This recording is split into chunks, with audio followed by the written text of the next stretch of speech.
nakikiusap sa gobernong Bangag na dapat sana ilabas ninyo na si Duterte. Palayain ninyo na.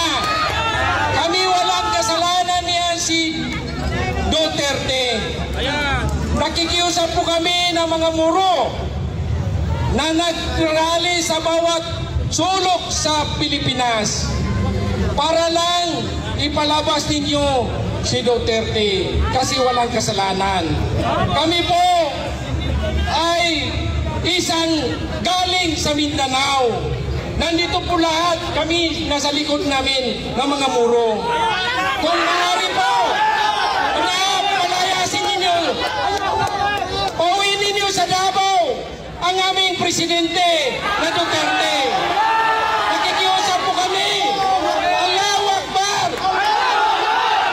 Kasi kung hindi niyo pauwiin sa Davao, may mangyayari. Mahal namin si Duterte, siya po ay may dugong muro. Alam ninyo na kami po ay nasasaktan